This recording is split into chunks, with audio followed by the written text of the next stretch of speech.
All right, welcome back to Wine and Wine, Real Estate Uncorked. We are diving into part 2 of the NAR settlement, and I'm here with Quincy today, so let's jump right in. Here we are, ready to charge the storm with the NAR settlement again. Here we go. Yep, let's pick it up from where we left off last time when it was a proposed settlement, and now, of course, it's officially a settlement, and the effects of that are in place effective tomorrow. Right. Well, in our marketplace. Well, actually, it was effective Monday. Yeah, is when 12th, the MLS for us in our area, in the Bay Area, all changes, all commissions were removed from the MLS. That was the big move, yes. No longer published commissions. Absolutely. So I think it would be best for us to break this down into a section for home sellers. We'll start there. And then next for home buyers. So then people can listen to what applies to them. That sounds great. All right, so let's jump into home sellers. So what does the NAR settlement mean for home sellers? So really, we talked about this the last time, and I'll follow up with that. Nothing's changed. So originally, as we all know, the seller would set a commission rate, and that commission rate would be paid to both buyer and sellers representatives, brokerages. Well, now the commission rate is going to be set for the selling agent, the listing agent, and for us, for our clients, we're going to ask to set a budget for what we're going to pay the buyer's brokerage. So we're still setting the commission rate, or now it's called compensation or concessions right. Rate, but we only have to worry about the seller side, basically. So let's just pretend it's an example that we still want to charge, let's just pick a number out of midair, 6%. And say we want to budget 2.5% of that total 6% to be used for buyer's concessions. Now, you may not use it, but you could set it aside. So the commission rate is going to be X, and you should set aside something for the concession rate for the buyer side.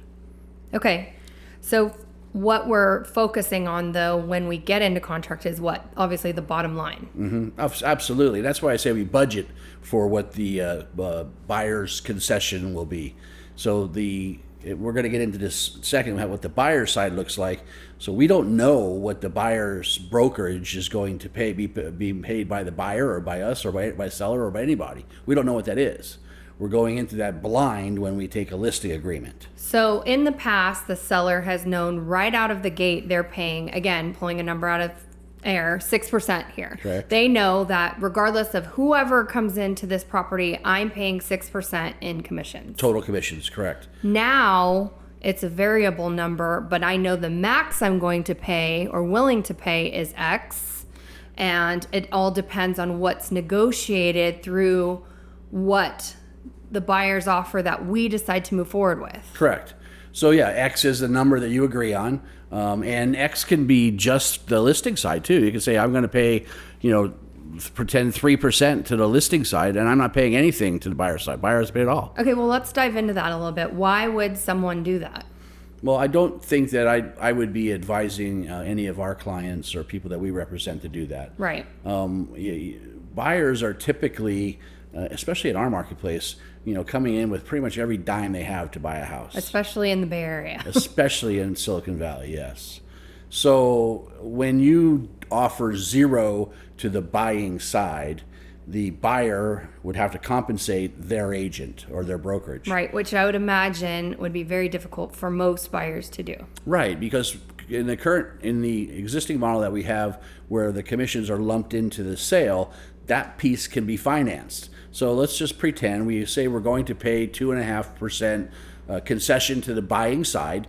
Well, as part of the purchase price, the purchase price is what the loan goes off of. So they're going to finance 80%. It's 80% of, let's pretend, $1 million, which includes the buyer's 2.5%. Right. So if you don't offer that, if you don't offer a concession of any size, then the buyer has to figure out what to do to come in to compensate their buyer's agent. Right. Now, we're going to get into this in a little bit. The buyer's agent is a whole other side of this thing that has to be vetted out before they come out and make an offer. Right. So when we're talking about this listing side, which we're talking about selling side right now, we have to focus on the bottom line. What is the net to the seller? Right. And that's the most important thing. And in fact, it's always been the most important thing. People are out there with less commissions, less concessions, less anything. Really, it's all about the bottom line. Right. And our job is to drive the bottom line to the highest possible price, highest possible amount for our client. All right. So I would imagine that it's not commission anymore. Concession. Right. Concession would be yes. used more as a marketing advantage, just like we advise our sellers and work with our sellers and provide for our sellers on some of it.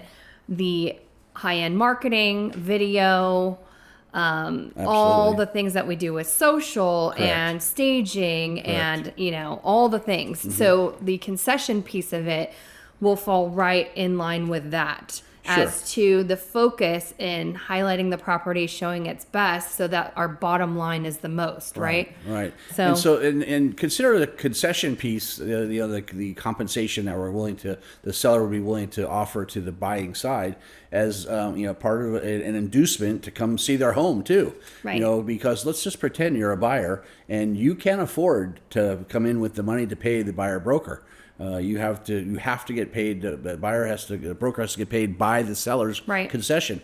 Well, that means you can't go see a property that offers no concessions. right. And there's even, I know we're going to dive into this more Yeah. with the buy side, but there's even a clause within the new buyer broker agreement which allows for the buyer to state to their realtor to not show properties that have zero participation for concessions from the seller. Correct. Yeah, if the buyer stipulates that I can't see a property that doesn't pay a concession, Right. then they could do that. Right. We as realtors cannot. We cannot say, hey, that one's not offering a concession. I'm not going to show it to you. Right. It's a violation of the code of ethics. Of course. So, but the other piece then is to say, okay, let's figure out how we drive the bottom line. How do you drive the bottom line? You drive the bottom line from the top line. Right. We get more money. You could pay the concession to the buyer side and still net more at the end of the day. Right. So, then keep in mind when we get to the buyer side, that whole dynamic shifts. So, Right.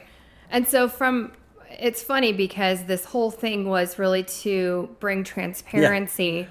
Yeah. It's really, I don't, it has in many ways. I actually feel like it's a very good thing for our industry. It makes everything clear as day as to what's happening.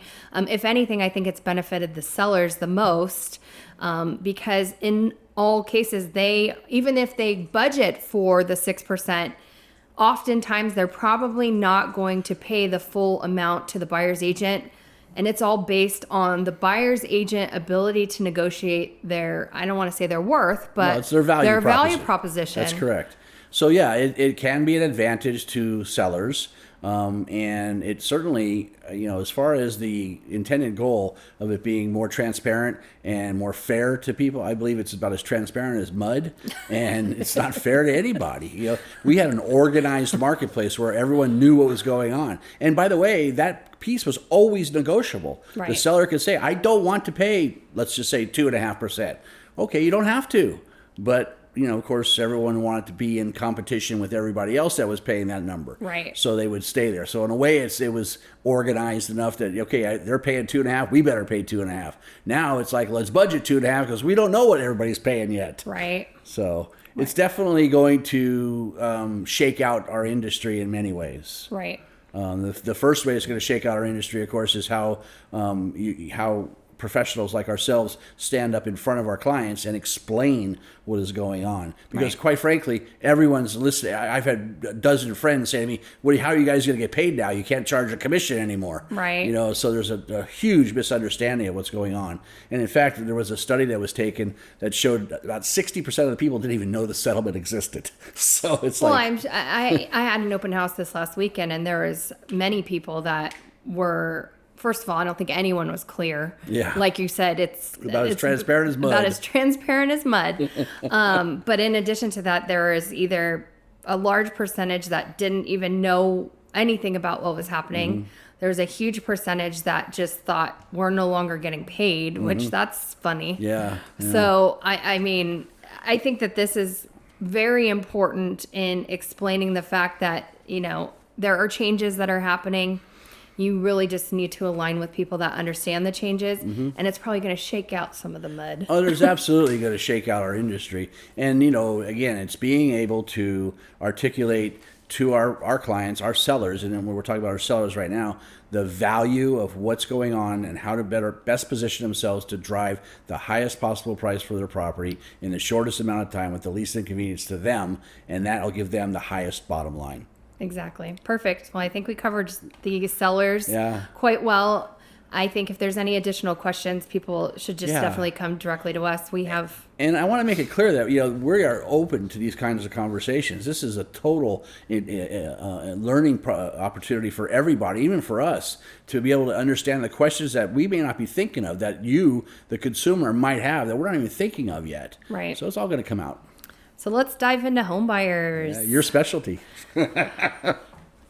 It's our specialty. We're our specialty. It's our specialty. So let's talk about the changes and I think obviously the biggest impact is in the way that the buyers traditionally work with realtors on doing business. Correct. It hasn't changed much for our team, I don't think. It was interesting to me because for us, this was a simple thing for us to shift with, minus the new forms that we had to really dive into. But as far as our practice with how we work and consult with our buyers, really didn't change much. Right. But it does give options now for the buyer to choose the kind of service they want. absolutely. Yeah. Absolutely. I think what it does do is eliminate a lot of people that are just bouncing through open houses and trying to utilize information from realtors and not commit to a realtor. Sure. So that piece of it definitely helped realtors themselves. Sure. I don't know how much that helped buyers. I guess No. it does, Yeah. both sides. But, again, it gives the buyers the options to kind of have a smorgasbord of what kind of services they want. Right. I just want someone to show me a house. Well, that comes at a less price than someone that's going to do the things that a buyer's agent should be doing, like protecting your interest, negotiating your sale, Right. making sure you understand what's going on in the property's inspections and disclosures, understanding fair market value. I mean, the list goes on and on. There's 100 things we could talk about that a buyer's agent should be doing. But maybe you don't want that. Just show me a house. Right. And that may come at a cheaper price. And I think that's what I want to discuss in this buyer's portion is what are the options as a buyer now in the new world of what this looks like. So I have the choice to align with a realtor that I feel is going to do a good job for me. It's going to be proactive, going to go above and beyond to do a good job and find me my home. Correct. I have the ability to work with someone on a specific property only. I can test the waters with a realtor. There's several different ways of doing it, all of which require an agreement. Right. That is the absolute thing that came out of the settlement, is that in order to now to engage the services of a realtor, you have to have a signed buyer representative agreement. Right. So that's just the bottom line now. You can't do it without it. Okay. And so let's just go back again so that buyers understand. How is the realtor going to get paid? So the realtor can get paid in a few ways. The buyer's representative agreement has a structure by which you declare, this is what I charge for my services, whatever that is. Let's just pretend that's 2% or 2.5%. Let's use that number. And in my buyer broker representative agreement, I express to my client that this is what I do for 2.5% of the sales price. And that 2.5% can be covered in several ways. The seller's concessions could pay that 2.5%. Which is negotiated in the offer. In the offer now, right? Correct. It was set before. You don't have to worry about it. Now you have to have it negotiated. Or the buyer could pay me directly and not included in the sales price or in the seller concessions may be zero, so that now it falls to the buyer to pay that 2.5%. Right. So that's part of being able to sit in front of somebody with your value proposition. This is what I charge for my services. And now keep in mind, there could be several other ways to get paid. It doesn't have to be a percentage. I charge $10,000 or I charge $5,000. Right. Or I charge, and this is the one that's going to be interesting, I charge a retainer to go show property. Now, anything that's an advance fee, if you take it in advance, has to be approved by the Department of Real Estate. But you could do that. You could say, I charge a $5,000 retainer to get my services started. Right. And if the buyer agrees, well, then there you go. The buyer's paying you that $5,000 or whatever that number might be. Right. So there's several ways now of doing this. I could charge hourly. hey, I get paid $500 an hour, and I will keep track of my time like an attorney. So the takeaway is that it's negotiable. Absolutely. Yes, it's negotiable. And it's important a buyer understands what they are getting for what they're paying. Okay, so I just want to take it one extra level. So if I'm a buyer, what does it look like in the world now of going to an open house? Am I required to have an agreement? Can I still look? What does that look like? Because I think that there's going to be a lot of discrepancy on realtor to realtor, how they interpret things, how much education they've done around this topic, and also those, unfortunately, that are trying to use this against the consumer base on getting information and things. So what does it look like as far as we know from a legal standpoint, what we've been advised by Coldwell Banker? So, and that's the important thing, talk to your brokerage, find out what their legal department says that they're allowing you to do. We had heard from the very beginning that I couldn't even speak to a buyer when they walked through the door if they didn't sign a one-day agreement or a non-agent representation agreement, so then I could answer their questions. Well, that seems to be gone by the wayside now. Coldwell Banker, our brokerage that we're affiliated with, says that we can talk to people who come through the open house and give out information about the house, what's going on. Until the point of conversation, which provides agency. Correct. Establishing agency. Correct. And what does that conversation look like, just so if people don't understand what that means? Well, I think when you start talking about price, you start talking about what the seller is going to expect, when you talk about terms, things of that nature, I think you're establishing agency. Right. And at that point, an agreement or conversation would need to be set to have a further consult. Correct. As to, are we going to work together on this property and or others? Correct. And the buyer representation agreements, there's multiple ones now. Of course, Right. You can have a one day. Right. I'm going to talk to you about just this property. Right. I'm going to talk to you about just the property across the street, or just the properties in San Jose, or just the properties in Saratoga. And for how many days? And the maximum time that we know is 3 months for a buyer broker agreement that you can work with somebody. Then you have to renew it. So it just depends on what your conversation is. Now, I think there's going to be a lot of confusion in this area, especially in the open houses, because the information is somewhat contradictory. What you hear from the California Association of Realtors, what you hear from National Association of Realtors, and what you hear from brokerages is kind of different. Right. So I just think it's important that you establish what it is that you can do for those professionals that are watching this, and for the consumer to understand that there are now procedures in order to actually be discussing real estate with a broker or an agent in an open house. And for the buyers to make sure that they are working with someone that understands the changes and the legality of it. Yeah. And you're not just signing agreements because you're feeling forced into that particular property or anything. So definitely do your research. Make sure you're aligning with people that have taken the time to, because there's a lot of realtors that still don't understand what's going on. Well, there's no doubt. And there's going to be for some time.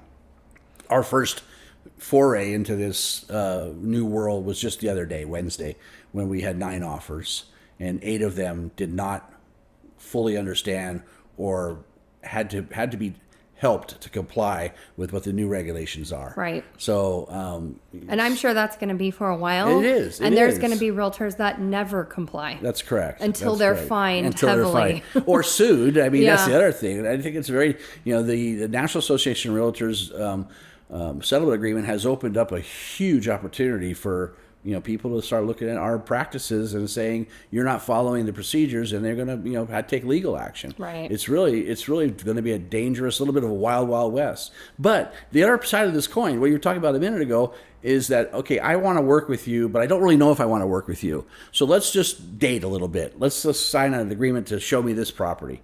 Okay, do you like me? Let's just show for next 7 days what I'm going to do. Be like, if I'm going to like working with you, right. And then we can get into a better longer term commitment. So it's just a matter that the buyer's going to have to understand they're going to be signing something, so you can help them see a house today, right. This week, this month, this year, right. So I think we wrapped up on every side of this. Yeah. I think there will be, as with any change, there's going to be hiccups here and there. Yeah. It seems like they've got a pretty good hold on the new forms, or, CAR and Coldwell Banker do, at least, as far as we've seen.